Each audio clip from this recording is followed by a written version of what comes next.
Yeah, we don't want to do anything to scare your children. That's the last thing we want to do. We don't want to scare anybody.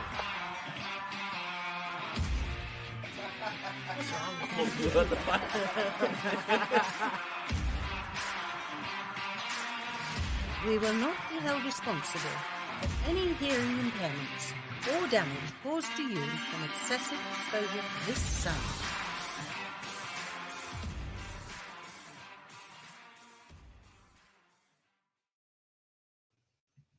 What's up, everybody? Welcome to another episode of A Tilted World. My name is Derek Tilt. I am your host. If this is your first time joining us, thank you so much for being here. Make sure to like, subscribe, all that fun stuff.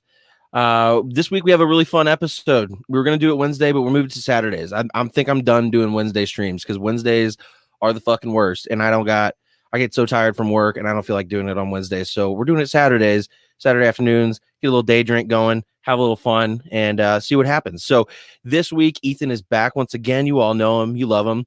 And we also have a new guest. He's never been on the show before, but he's been in the chats a few times whenever we do stream. And we met at Fort Campbell, a long time ago. But he's finally on. His name is Metcalf. So I'm going to bring them on. Boys, how are y'all doing? What's up, dude? Excellent. I'm so excited to have you on, Metcalf. I honestly so we met in 2016 because it was right before deployment. Yeah, probably. Yeah. Then we spent a deployment together and then got back from deployment, and I was your medic for a little while. But dude, it's been fucking 5 years. That's a while. We just actually a few days ago was the 4-year anniversary of us coming home. Yeah, I saw that. I think either Dog or Kerr here, somebody showed a memory. Someone showed a memory on Facebook, and I noticed that. Yeah, wild. It does not feel like it was 4 years ago. Dude, I know. It really, really doesn't. Not at all. And we were all different people back then. Yeah. I was tiny and skinny. You didn't have a beard. I had stopped being fat, and now I'm back to it again. I'm excited. I think so you got to tell me what is life like when you get out? Is it? So it depends. So what I did when I got out was I went through, because honestly I was trying to avoid going to, and you know what? I've lost all my Army acronyms already, so I don't remember what it's called. But that place in Louisiana that no one wants to go to. Yeah. Yeah. So anyway, I was trying to avoid going to that. So I was trying to find the longest career skills program that I could, that would just basically lock me into something that was Army sanctioned, so that the CO couldn't send me to this stupid month-long field problem. And because I was I would go to that field problem and then be out of the Army in a month after that, or I could do this career skills program and better myself. So I did a Microsoft one. It was a Microsoft Software and Systems Academy. So I started kind of delving into some tech stuff. Okay. And so my experience in getting out was basically doing that and then going through the hell of trying to turn in my gear, but then just being out and no adverse effects. And I know your mileage may vary significantly depending on what your experience is on that. I'm super excited. I got 4 weeks left, and then I start out processing and clearing. So I'm right out the door. I'm almost there. You're at a month, dude? Yeah, that's awesome. It's wild, and it's funny because I hope my bosses, I don't think they watch this, but they know I have this. But it's funny because my replacement took over completely, pretty much. The only thing I do is civilian payroll, and that's about it. And but he's done this job before, and so he he already knows what to do, so he just took over super fast, and now I've just been sitting on my ass. They don't email me anything, they don't ask me questions anymore. I just go to work and I just fucking sit there and wait to go home. And I played a little game on Thursday and showed up late, 3 hours late, and no one said a fucking word. And I was like, oh, okay. Well, you seem so happy right now. Usually you're not like this when talking about your work. I've lost weight since he took over. I've lost 5 pounds of just stress weight's gone because I'm just I'd wake up a little bit later. I don't have to be in at work at 6 anymore. I just come in around 8 or 9. So I'm sleeping in, I'm getting, but I'm not doing anything. Nobody's bothering me about shit. I don't got to do PT tests or anything like that. I'm just fucking coasting right now. So I love my job. Oh yeah. Sounds pretty awesome, honestly. Yeah. Doesn't sound too bad. Yeah, so Metcalf, I don't know if you know, I work in a hospital, and I've been keeping up with you on Facebook a little bit. Yeah, I'm. So Keller just commented, "You're welcome." He's the guy that replaced me. Nice. It's funny. He actually worked there when I first got to Walter Reed, and then he left and went to Korea, and then just happened to get orders back to Walter Reed and taking over for me. So nice. Thank you, Keller. Thank you that's so the guy much. getting up at 6 a.m. now. Yeah. Fuck that. No more. Done.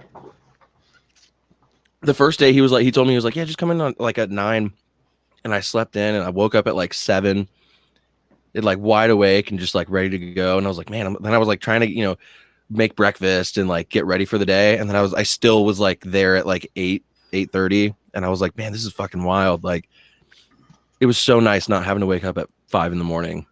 Yeah, hell yeah. Yes, it is. Ethan, what does your typical work day look like? I actually work really hard. I work exactly 8 hours a day to the minute. I set a timer. Yeah. I mean, like, when do you start? When do you get off? So yeah, the hours themselves vary. Usually I start pretty early, around probably 7 a.m. and I finish around 5. I take little breaks, go on a walk. Mm-hmm. I take like depression baths twice a day, which is really nice.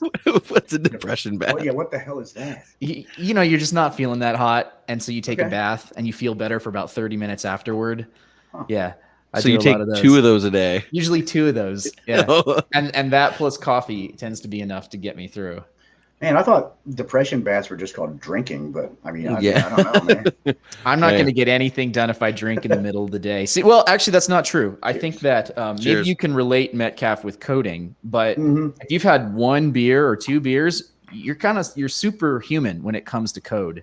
Yeah. But you reach a point very quickly where it's like 3, 4, certainly not. Yeah. There's a point. There's a percentage. There's like an ABV, or not an ABV, but like a blood alcohol content percentage that like unlocks a little bit more creativity and then just falls off a fucking cliff. Yeah, and it's a super narrow window you've got to ride. Yes, it really is. Yeah. That's It so also cool. that applies to Mario Kart as well. Let it be known. Have you ever played the one where you put the beer what's it called? It's like you play Mario Kart, but you have to have a beer when you start. Yes. And you can't finish the race until you finish the beer. And that's not quite how it works. Or you can't drive unless you're drinking. Yeah, you can't drink and drive. So however you want to, you can either chug your beer right at the beginning of the race or wait till, you get knocked off the course and the little guy's carrying you back on. But yeah, you can't drink and drive, but you have to finish the beer before the race is over. Beerio Kart. That's a Beerio fun Kart. Yeah. Never It's done funny. One of my buddies is he's going away. He's leaving at the same time around as we are. And the bar that we normally go to has a huge projector. And we worked it out with the manager that he's going to let us come in on like a Tuesday or Wednesday night. We're going to hook a switch up to the projector and just fucking have That's at it. fun. Yeah. Play some Smash Brothers. And Nice. Yeah. Who do you play in Smash? I'm not good at Smash, so I don't even know the characters. So Same. I was acting like I knew. I don't. I button mash the whole time. I don't fucking know what I'm doing. So, and it tends to work out. I'm not always the first one dead, but just sometimes. So You guys Metcalf left me behind with the Smash Brothers conversation. I'm not a gamer whatsoever. Yeah, Not at all? I'm not either. I used to be like way back in the day, like before the army, all that. I was like hardcore addicted to World of Warcraft. Hardcore addicted to it. Like it was affecting my sleep and like my eating and like I hardcore addicted to it. So eventually I gave all that up and I'm just like, yeah, no, I'm not going back. Dude, I still play World of Warcraft. What class did you have? Man, it's been so freaking long. I don't even remember any of that. Like I would basically just like get a character up to like in the 40s. Because I don't know how it is now, but like this is back in like freaking 2010 or no, before that, like 2007, 2008 probably. And so I don't know how it is now, obviously, but like I would get a character up to like the level 40s, get super bored because all you could do is raid with other people. There was no solo quests, and then just start a new character. And I just did that like over and over and over again. Gotcha. Yeah. I'm just slowly getting into video games now, and it's mostly because I have a little bit more time on my hand, and also because Keller built me a computer. So I'm learning that PC gaming is way more. Something clicks with me. I'm a little bit better at that than I am like console gaming. But I was never like I was never playing. I didn't play video games a lot growing up. Like my parents made us earn our TV time and Wi-Fi time. So like, it just like I'd rather play outside than sit and play fucking 007 or whatever. What did you have to do to earn the time? Chores. So it's like you do the dishes, you get 30 minutes of TV time. Okay, like with like an actual stopwatch, like this was just timed out. No, not well, yeah, kind of. Like you get on, and then mom's like, "Hey, you have to get off at like 4:30 or whatever." Mm. And then TV was never on when we were eating dinner. We'd sit down with the family. TV was not on. Yeah, that's a good thing. But like so I understand incentivizing the internet for like younger kids, but like it gets to the point where you like realize like, oh, I don't want to do the dishes. I'll just go ride my bike for a little while and have fun that way. But then it fucked me later in life because all my friends play video games, and I'm like, what are y'all doing tonight? And they're like, oh, we're just playing video games. Like, what the fuck? Like, let's go do something. Let's go ride bikes around the neighborhood. Yeah. Yeah, I'm with you. I would rather do any of that stuff than sit there and play video games. Now, I say that as someone who's like just sits there and watches TV, but for some reason I see that differently. I don't know why. I also like, and it kind of screwed me in the end because like we didn't have TVs in our room either as a kid, but now I'm an adult and I have a TV in my room, so I'm just always fucking watching TV. I'm making up for lost time, and or no, I'm not really making up for lost time. I'm just losing more time. Yeah, you're losing more time. Yeah, I should probably stop, but it's just I don't know. Like now that I'm at the age where I can sit here and just like drink and like play something simple, like it's fun. I don't know. I'm getting there, but I don't know. So Metcalf, what have you been doing? So when did you get out of the military? June of 2019, and then I did on my very last day in the military, I went into the National Guard recruiter's office because I had some paperwork that I had to sign off on, and he talked me into doing the guard for a year. So I did that too. Different MOS. It was basically like almost like a cybersecurity sort of MOS, basically, but I never went to the AIT for it because it's like a year long. And so it was like, I was on a 1-year contract. So they're basically like, well, we're not going to send you to this year-long AIT on a 1-year contract. We're going to wait and see if you like it or not. So I did the year and I was like, yeah, doing this like on the weekends isn't my thing. I need to be all in or all out. So I was just like, nah, all out. That's what I told the reserve recruiter, because you have to like talk with them before you leave, so they can try and like keep you in as long as they can. And she was like, why don't you want to stay? And I was like, look, I'm all in or all out. Like, I can't do this half-ass bullshit. Like, not talking shit on the guard, but I am a little bit, like I can't do 1 week in a month. Like, if you're going to be in my life like that, like, because you're still in the military, like, it's still a little too intrusive. If I'm going to be a civilian, let me be a fucking civilian. I don't want to play that game. Yeah, exactly. Excuse me. But that's cool, man. Okay, so you did the guard for a little while, and you do coding now, right? Yep. So I've moved around a little bit, learning different things. I did Microsoft Academy on the way out at Fort Campbell. You'll have to use dumb words for my dumb brain to understand some of this too. So yeah, no worries. I'll dumb it down. Don't worry. I'll dock it down for you. So anyway, I learned a little bit about some tech stuff that has to do with cloud computing and machine virtualization, things like that, on my way out of the Army through a career skills program at Fort Campbell, which I highly recommend anyone getting out of the Army. Check out the career skills programs. They're awesome.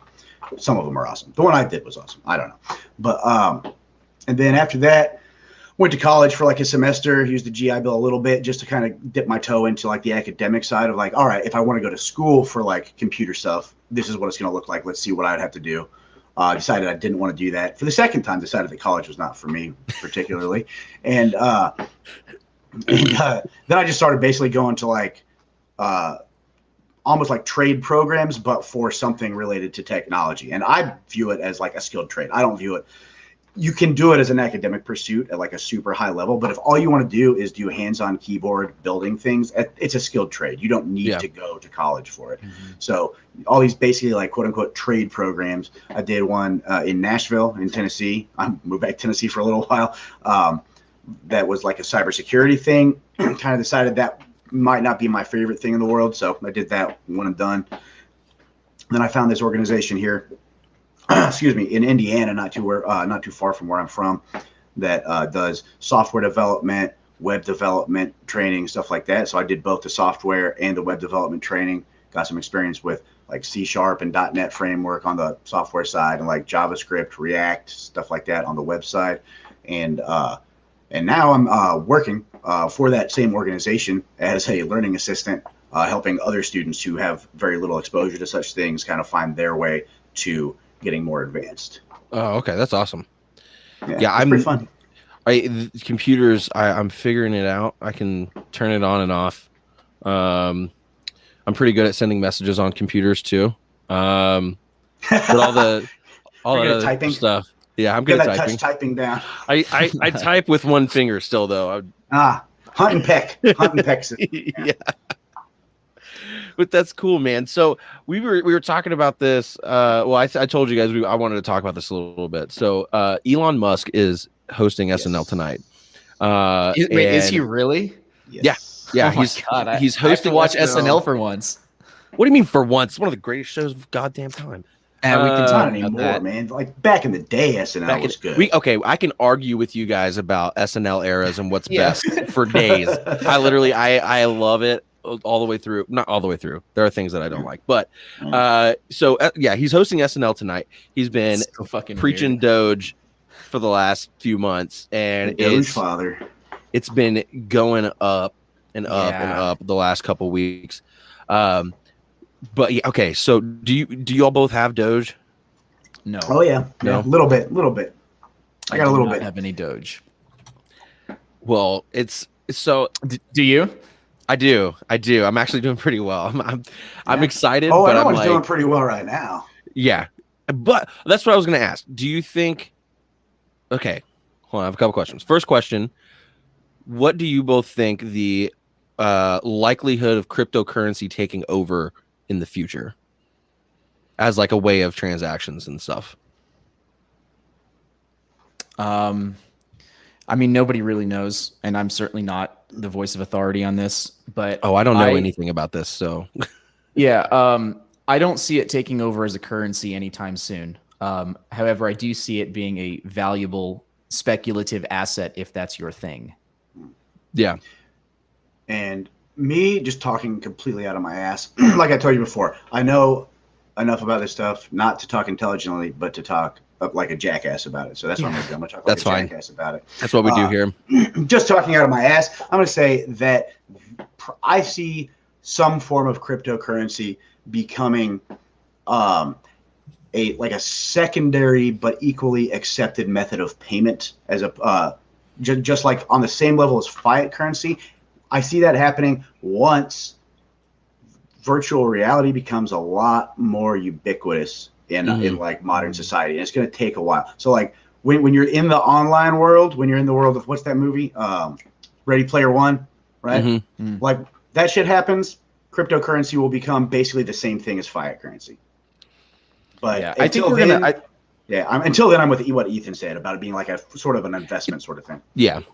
Yeah, I think that in order for us to see it becomes, and again, I'm like you where I know just enough to be an asshole about it, but not enough to actually have an educated opinion. I think that it's not going to be usable as a currency until the price stabilizes kind of across the board. Because I have Bitcoin. I don't want to buy anything with Bitcoin because I don't know what's going to happen. I don't know if I'm going to be making a stupid choice or a great choice. We need a more predictable, we need it to be a more predictable store of value before people will use it as currency. Yeah, that makes sense. It makes total sense. But they're saying like, I don't know how to say this without, well, I'm going to sound like a jackass anyways. So, they say that the dollar is not worth, $1 anymore. And that Bitcoin is going to be passing that because I don't know. You know what I'm trying to say? How do you put value on something that you can't see or physically touch? But at this point, we have so much money in circulation. Like, what is it really fucking worth? In the end, the dollar is only backed by our imagination at this point. Anyway, it has been for like a really long fucking time. And show us the gold. Yeah, like I'm not an economist or like a financial expert, and I'm sure that somebody is probably going to school me about this and like tell me that I don't know what I'm talking about. And that's fine because I would like to know a little bit more about it. But like, as far as I know, the dollar isn't actually worth anything if we don't think it's worth anything. Like we say it's worth $1 is worth $1. Like, we believe in it. Like, if you believe in fairies, clap your hands. That's what the dollar is. It's such a weird concept that of beginning of time, you trade, I have this goat, you give me your daughter. Like, yeah. But God now, way to go right for it. Shit. But now we just okay, here's a piece of paper, but we just blindly I guess that's how we're gonna define society, because everything's based off of money. It's so fucking crazy to me. And there's so many wacky out there economic theories. I've tried to learn about it. I just don't have a head for it. I do not have a head for that sort of thing. Because it just doesn't make sense to me. There's all these economic theories about the trickle down economics theory was a big supported one, but that doesn't seem to have worked out too well for a whole fucking lot of people. So I don't know what sources of information to go to as the authority on this sort of thing. I think that just kind of speaks to the fact that there really isn't an authority about any of it. We're all just kind of making shit up as we go. So we might as well just try shit out and see if it works. Yeah, that's kind of how I was with Doge. I literally bought in at I think it was 2 cents, and I was like, oh, here's $100. Let's just see what fucking happens. And then sure enough, it started spiking. And by spike, I mean, it was at 8 cents. And I was like, oh fuck, I'm going to make a ton of money. So I dropped another $50 in, and now it's up to, it was at 70 cents this morning. Now it's back down to 61. Oh, 64. Mm-hmm. But, I don't know. I think it's just crazy because a lot of people threw money into this as a joke. And now people are making real money off of it. Yeah. And well, that started with. Right. I had a buddy of mine that literally he posted this morning saying he paid off his student loans with Dogecoin. I saw that. Who was that? Oh, that was a mutual friend of ours. I think so. I don't know who it was, but I don't remember either. But yeah, somebody paid their people are paying off loans and making their lives a little bit better because of this fucking joke. It's fucking crazy. Who would have thought? I don't know. That's amazing. But think about it this way too. Dogecoin was a massive success, but think about the hundreds and hundreds of other coins that were a complete total waste of money. Yes. So it's you have no clue, which is why diversification is probably the most important thing you can do with your financial assets. Because you don't have any idea. And I also look at it as if I get an opportunity, not I'm looking for the next crypto, the next altcoin, the next shit coin, whatever the hell it is. Not that I'm looking for the next thing to buy a little bit of, but if I sit down next to someone at the bar, which by the way, shout out Firehouse. I saw Ronnie in the comments there. What's up? But if I sit down at the bar and there's a dude next to me who just randomly starts talking to me about this crypto that somebody from Stanford came up with, and you mine it on your phone and everything, and he's like, hey, you want an invite? It's invite only. I'm like, well, shit, yeah, I want an invite because it doesn't cost me anything. And this is just the universe just put this in my lap. So even if it doesn't come to anything, I'm following that experience, and maybe I'll make some money off of it. I don't know. Yeah. Well, I think that's what a lot of people do with crypto. Bitcoin's people take Bitcoin a little bit more seriously only because it's fucking $55,000 or something. It was today. I think it's almost 60 now. It's almost 60. But you throw these cryptos come in. Nobody understands cryptos. You got people that say oh yeah, I mine it or whatever. Okay, cool. You're just building your numbers up. That's fine. That's good. That's cool. But where the fuck is it going? It's all on the fucking internet. The internet goes down tomorrow. How the fuck are you going to get your money? Well, but how's the internet going to go down?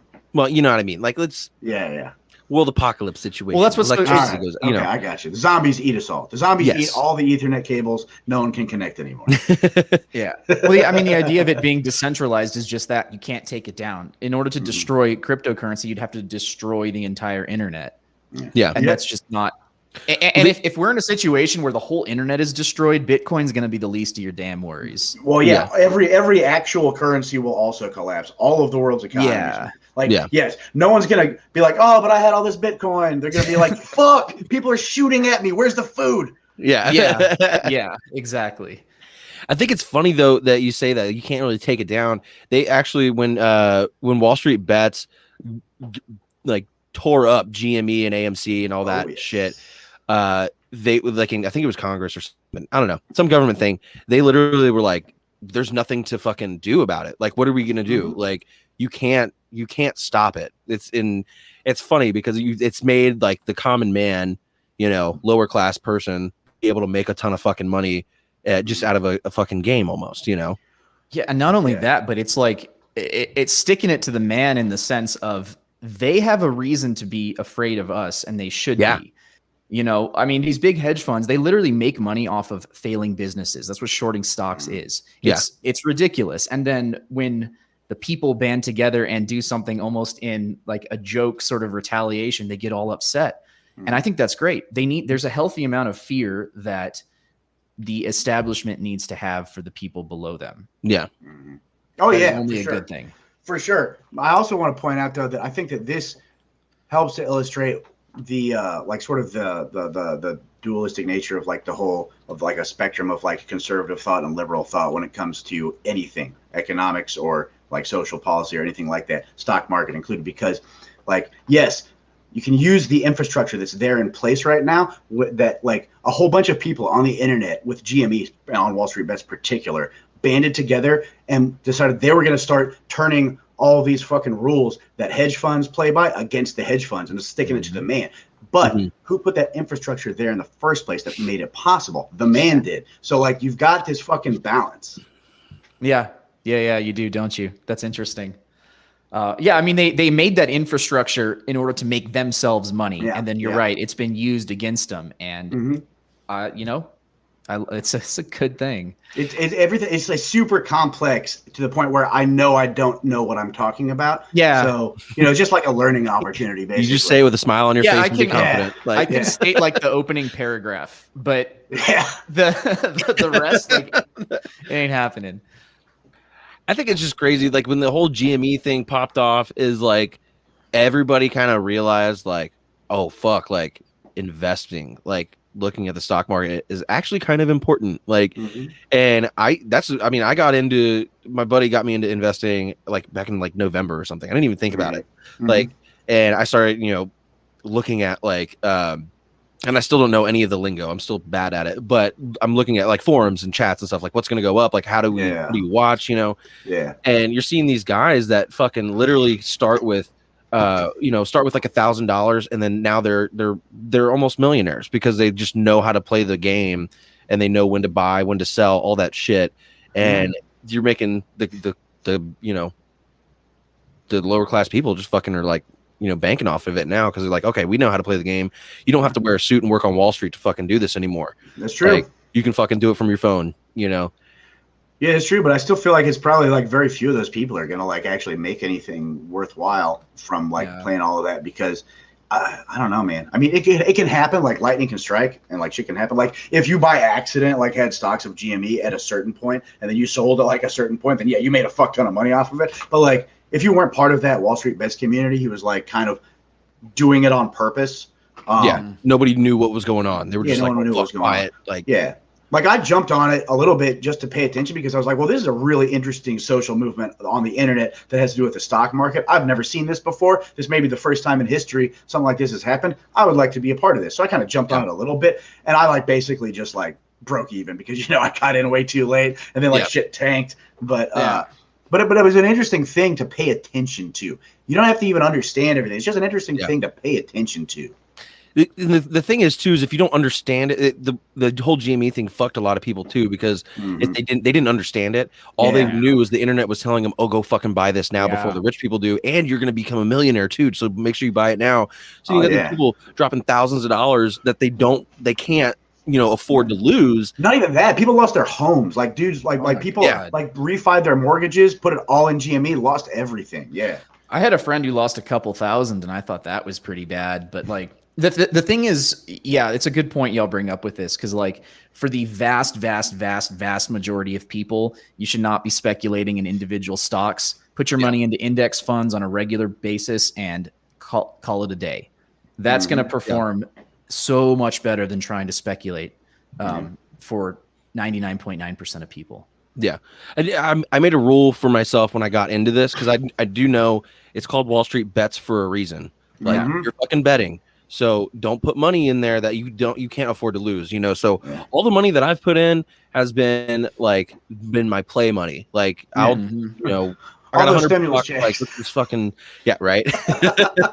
Yeah, if you're looking at it more of just in kind of being a part of the experience and even like having fun and being a part of something, I think that's more of a proper mindset than trying to actually get rich. Because if you want to build wealth over time, individual stocks is not the way to go, unless you're really, really like connected and know what's up.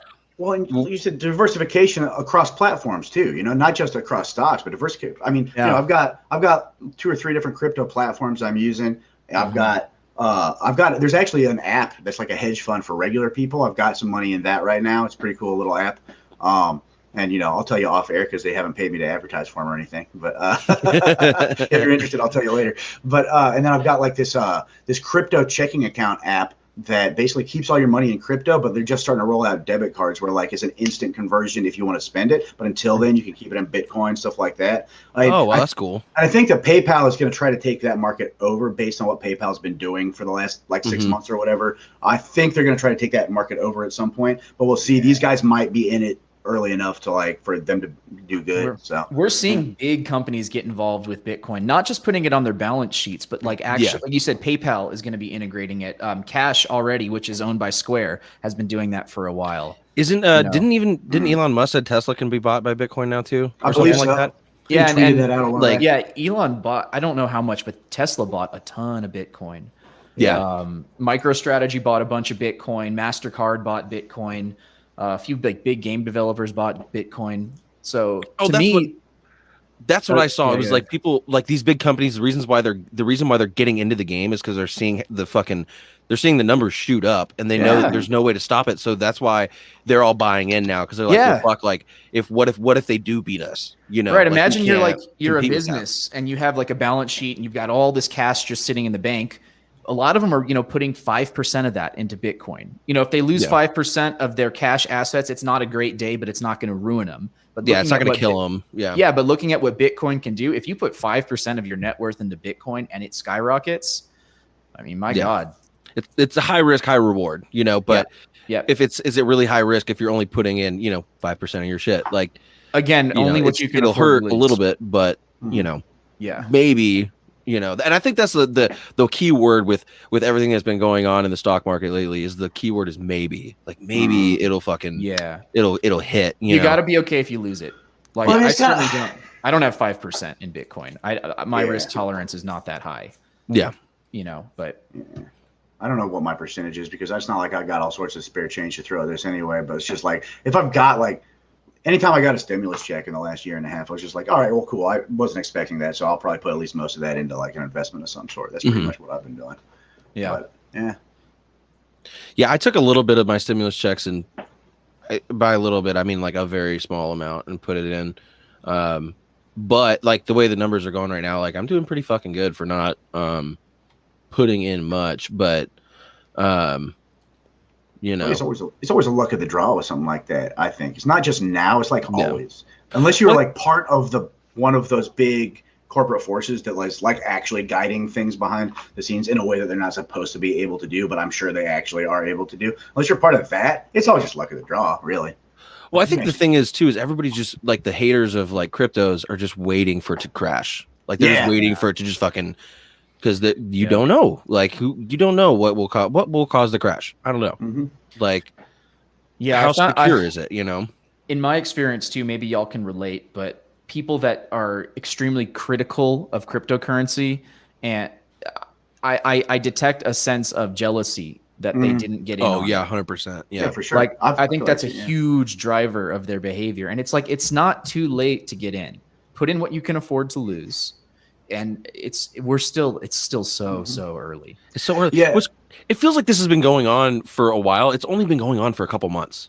Like, and that in a couple months is not very long when you're talking about investments and watching money grow. Like that is a very minuscule amount of time for it to shoot up like this. And people are talking about Doge. And just crypto as a technology has been around for what, a decade? Yeah, right? I mean Bitcoin, like late 2000s, early 2010s. I don't. Yeah, I think it's when it hit the first like big spike when it went from like $200 to like 13,000 or something like that. When it was launched, I think we've had it for like a decade. Yeah. Oh, really? Okay. Yeah. But that's the point. Is it's like that is not even a blip on the radar in terms of time. Like, it is not too late to get into crypto.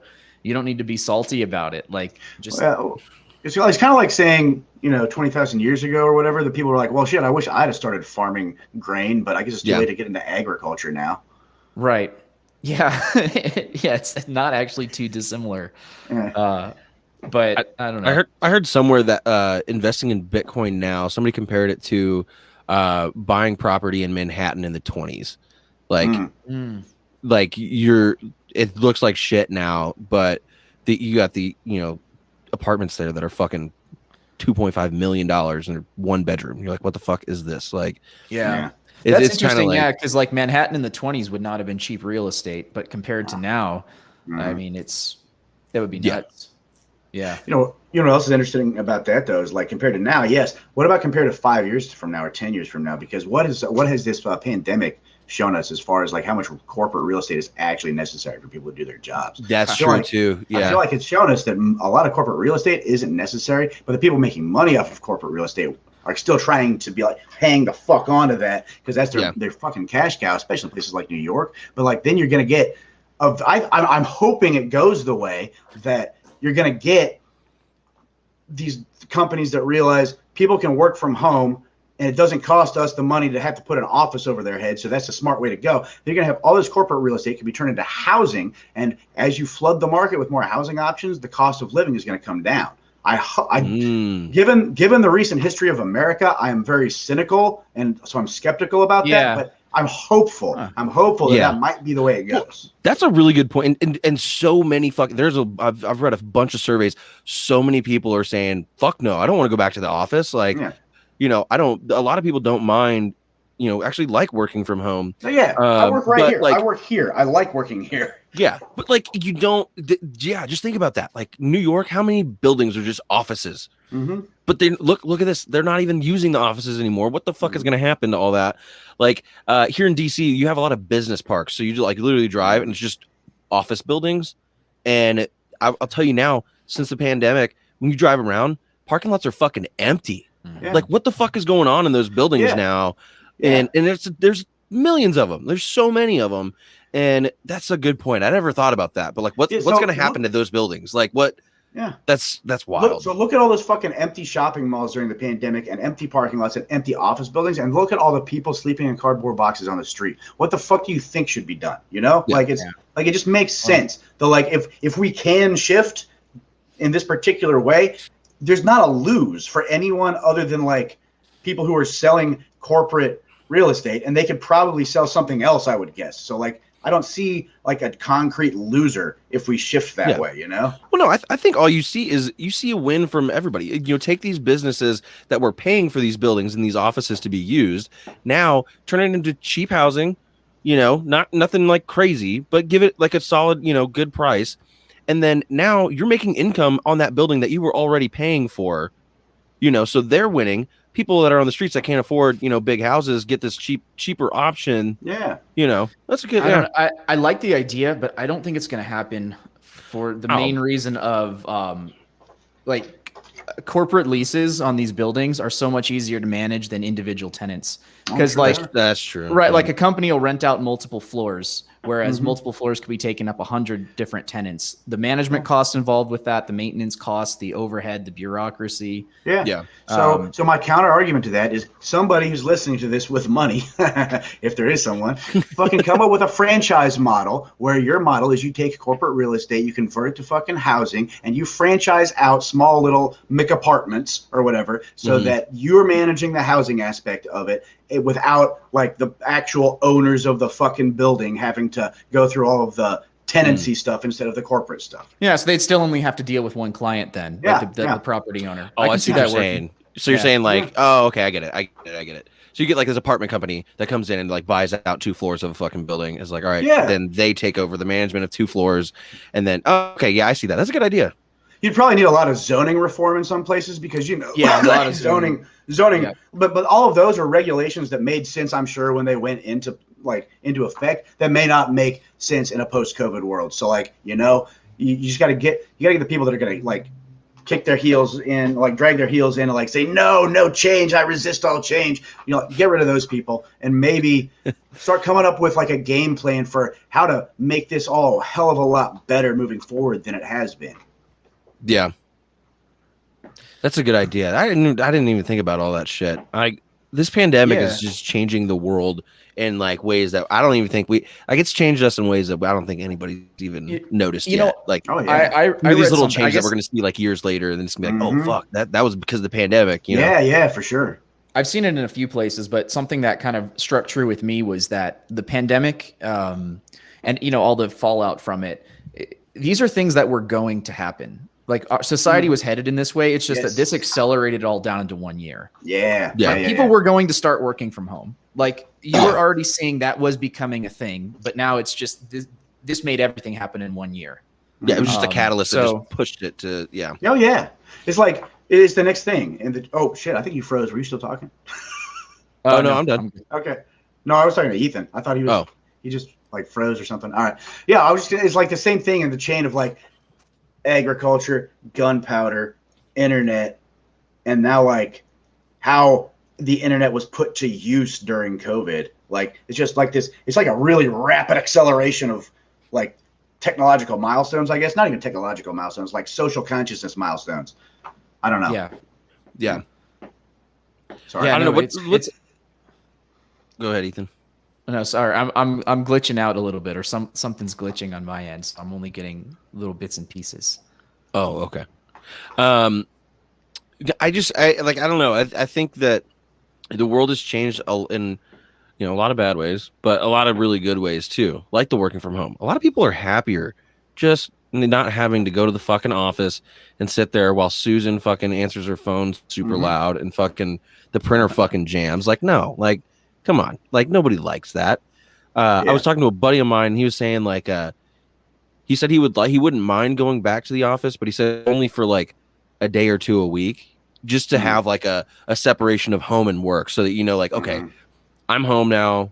This is what I do at home. Oh, I'm at work. I'm at work now. You know what I mean? But besides that, all that takes is people just making their workspace a workspace, and I will say I've been self-employed for almost 5 years, so I work from home frequently. I was working from home before the pandemic, and people will get sick of it.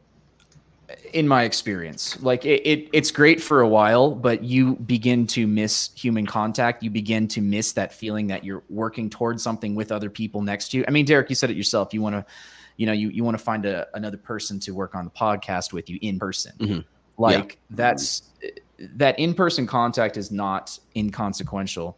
And working from home is great, but there's going to have to be going into the office. There's going to be more to it than just that. I think that it's going to there's more to work than just Zoom meetings and doing your regular stuff. Yeah, I think the novelty of it will wear off for a lot of people. I think a lot of it's going to depend on personality too. Like I just saw that comment. Yeah, so NG, he works he's in the military too, but he was in the orderly room, and they were on a split schedule. So you can tell me if I'm wrong, but y'all are like Monday, Wednesday, Fridays they're not in the office, but Tuesday, Thursdays they're there, or vice versa, whatever. I think that's the way we're gonna shift toward. So I think we're not gonna fully dispense of offices. Also, I have my doubts as to whether people are as effective working from home as well. I think it's going to take. I think it's going to take quite a lot of time of like measuring that sort of thing over and over again to really. It's going to be a gradual. It's going to be a gradual adjustment. This is not going to be like let's say next month Biden's like, all right, pandemic's over. It's not going to be everybody's just going to be like, oh, okay, I guess staying home. No, everybody's going to try and fucking go back and try and. But it's going to be a weird. It's going to be a long process of like adjusting into this new avenue of approaching, work and labor. Like it's just different. And it's going to, we've had a year, a little over a year of trying to figure this out, and we're still working out the kinks, but that's also because everything's still fucking closed. Yeah. So, what's up, Ian Ellis? How you doing, man? But yeah, I don't know. I let's get off of the economy for a second and just personally let's stop pretending we're smart. Let's stop pretending we know what the fuck we're talking about. So okay, let's just say hypothetically, you get $1 million, right? What's the first thing you buy? Let's say Doge shoots up and everybody becomes fucking millionaires. Like, what the fuck do you think you would buy? Oh man, index funds. I'd invest it. You just I'd invest some it? of it, not Okay. all of it, but that's probably the first thing I do. See, yeah, like 2017 me. I'm gonna let Ethan finish. Ethan's like glitching for me. Okay, yeah, I'll finish up, and maybe you'll get some. Maybe some of it'll get through. I would not want that $1 million to just be an initial windfall and then it's over. So putting it into other investment vehicles that could generate an income for the rest of my life would be the plan. So yeah, I wouldn't spend it on something crazy. Maybe I might get like kind of a fun car, like I might get a Jeep or something, right? Like a new car. Yeah. Spend 30 grand or something like that just as a celebration. But beyond that, I'd try and figure out how to leverage that into an income for the rest of my life. Which I think with $1 million could be done. Yeah. And I would like to say that like your plan is the plan that like makes sense to me in my head, but based on past trends, when I get a large amount of money, like let's say post deployment 2017. I spent so much I might end up dead if I suddenly got $1 million. Like I don't know. I don't know what I would do with it. Hookers and blow. Good. Nothing good. Two women at once. 2 chicks at the same time, man. 2 chicks at the same time. That's it. Yeah. Yeah. Oh my God. But like having learned a little bit and possibly matured since then, in the last 4 years or whatever, I would like to say that, I'm on the same page as Ethan. Like that makes total sense. You give yourself an allowance so that you're not resentful that you haven't spent any money. Yeah. You give yourself a little allowance and do fun stuff with it. And I would like to say that $1 million is a large enough amount that would be relatively easy. But man, I don't know. You never know yourself until you're put in that situation. What's crazy is $1 million is a lot of money, but it's also a little amount of money where you could spend it really fucking fast. Like if you got $1 billion, it would probably take you a long time to spend $1 billion. But $1 million, I could probably spend through $1 million in about 6 months. You give me 6 months with $1 million to do whatever I need, I could probably run through it quick. I went through $15K in 3 weeks after the deployment in 2017. I believe I could spend $1 million like very quickly. Yeah, I was the same way. I had some money in savings. Yeah, $1 million, like being a millionaire. Gone. Huh? Yeah, being a millionaire is not what it used to be. Like you can't even get a house for $1 million in a lot of cities. That's true. I was on Zillow and I was looking at LA and I was like, it was absurd. I was like, are you fucking kidding me? You're not getting like, a single family home for $1 million in LA. Oh man, that's why I'm just look. I'll tell you this though. If I did get $1 million and I actually was intelligent about it, I would buy as much land as I could to be comfortable and just like slap a trailer on it or something, like out in the middle of fucking nowhere. Just live out there and I just start farming. Maybe like get some goats that I could slaughter for meat. Start hunting, do stuff like that. Everyone can leave me the fuck alone. That's like my dream. What state would you go to? Probably this state. There's enough places like in northern and southern Indiana that I might be able to do that, but like maybe someplace west of here, I don't know. If I were to go anywhere, I'd probably go Wyoming. I feel like Wyoming would be Wyoming. Dude, come out to Wyoming. You're not that far from me then. Colorado's not a bad idea either. I would buy some land in Colorado. It's nice here. It's dry as fuck. Oh, I can't wait to be there. Yeah, man, it's gonna be fun. We're gonna hang out. We're gonna do stuff. Rock out with our cocks out. Woo! You know how I've never been to Colorado, but I've always thought it sounded like a pretty fun place. Oh, dude, you gotta go. Yeah, I haven't been since high school. Yeah. But I can't wait to go to Colorado. But yeah, I would if I were to do that. So I'm a city boy, like through and through. Like that's one of the reasons why I chose to come to Walter Reed and leave Fort Campbell was because Walter Reed was in a city and I was tired of driving an hour to Nashville to have fun. Yeah. And like and then when you get there, it's Nashville, so it's not that much fun. Yeah. I was just ready to be in a city. So I would love to say that I would like to be the guy that's like, I'm just gonna buy a big plot of land and just throw a house out there and just do that, I would lose my mind after like a month. I'd be like, Yeah, all right, you would. where the You fuck would. are people? I'd have to like build my own little community out there and tell people. Maybe I'd like build like a what do they call it when all the hippies like get together? Commune. A commune, yeah. Dude, that's But like my a dream. commune. That would be so fun. Look. If I'd been born in like the 1940s or something, I would be a cult leader by now. Like that's I would rather do that. I was thinking it was, and when I say I was thinking about this, it was not seriously, but it was seriously for like about a night. I was like on YouTube and I was down a rabbit hole and I found this commune that was in Colorado. And I forget what it was called, but it was like, come here, you can come in and, stay as long as you want, leave whenever you want, which already sounds culty. But like, exactly. I was like, you know what I'm going to do for my terminal leave? I'm just going to go to a commune for a couple of weeks and just see what's up. But I don't, and the more I thought about it, I was like, you know what? I can't do that. Like, I mean, dude, think about pick the right one. The experience or the stories you'd be able to tell from just a few weeks. Yeah, but I also you could handle shower. a few weeks at a commune. I'm gonna push this now that you've brought this up as an idea.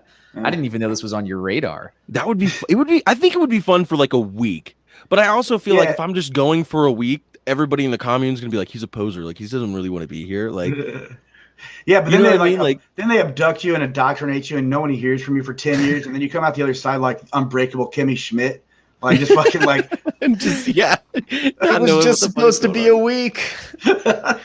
Wait, it's not 2021 anymore. It's like actually 2040. Like, Jesus. Yeah.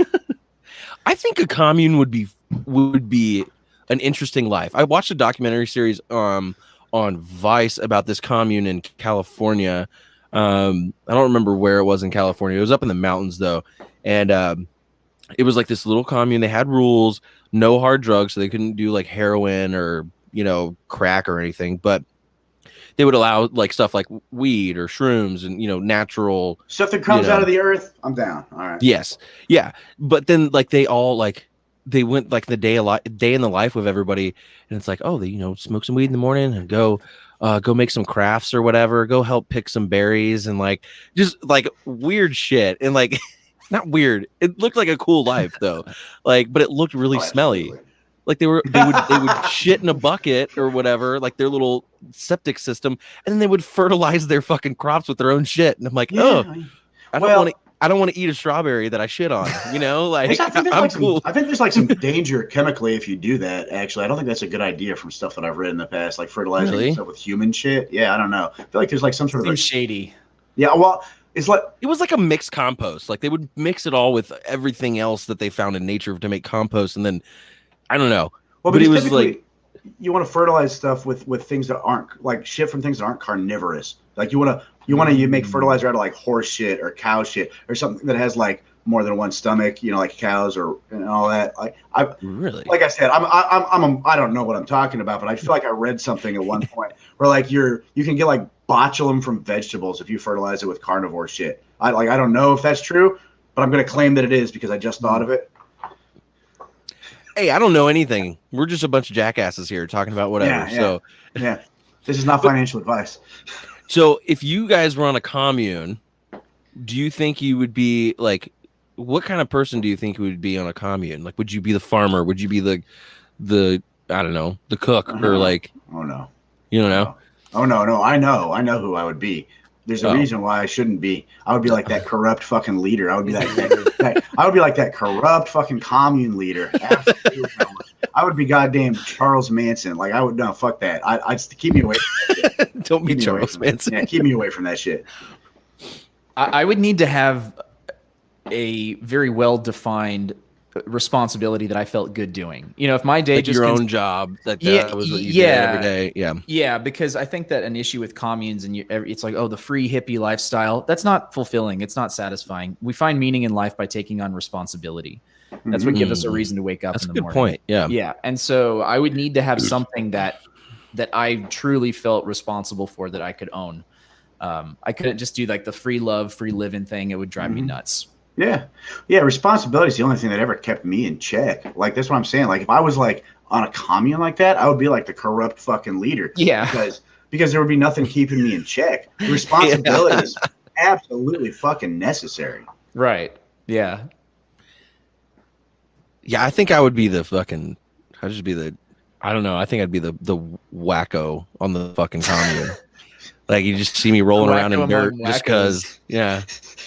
Rolling around in dirt, rubbing leaves on myself, like, oh, this is nature feels. What's so that good. Jack Black movie? It's like 10,000 BC or something. You would be like Jack Black. Oh, year one. Year one. Year one. Yeah. That movie's so fucking dumb. I love Dude, it though. It's such a good movie, dude. I actually I saw that movie in theaters. It was the first PG-13 movie I was allowed to go to. A long time ago. I was so fucking. I thought it was the funniest shit in the world. And growing up too, and what I found so funny about that movie, it was because like I grew up in a Christian home, you know, and so they're bringing up like Bible story, Cain and Abel, Abraham, all this shit, right. And I was like, oh my god, I never thought about it that way. Like, Sodom and Gomorrah, they're just talking about fucking each other in the ass and shit, and you're like, oh my god. Like, I didn't even know that's why it was called sodomy. Like, right. Yeah, when you're brought up in a Christian household and you make that connection for the first time, it's just like mind blowing. I remember that moment for me too. Oh, I remember that moment for me too, when like I've been hearing the story of Sodom and Gomorrah all my life, and then suddenly the term sodomy like clicked in my brain. I'm like, oh fuck, that's why it's called that. Yeah. It was a city of anal sex. Sign me up. No. All right, on that note, I'm gonna end the show. I'm gonna take you guys down, but stick around for a second, and I'll be on to talk to you backstage. All right. Right on. All right, thanks guys. All right, guys, thank you so much for tuning in. This was a lot of fun. I want Adam to come. I want Metcalf to come back again. That was a fun conversation. I haven't had a conversation like that in a while. So thank you guys for tuning in. If this is your first time, once again, make sure to like, subscribe, follow, all that fun stuff. We got a dope podcast is going to be coming on to this show next week. It's called Red Rum and Red Wine. It's a true crime podcast, and a friend of mine, she just started it this week actually, so we're going to have them on next week and, you know, hang out, talk, and promote their show a little bit. So make sure you stick around for that, and make sure to check them out. If you are on iTunes, Spotify, Google Play, whatever, make sure to subscribe and follow. If you're on iTunes, give us some stars and a rating. Give us a little quick review to let us know how we're doing. That would make us feel a lot better, so we know that we're doing good stuff or what we need to improve. Thank you guys so much, and we will see you next Saturday.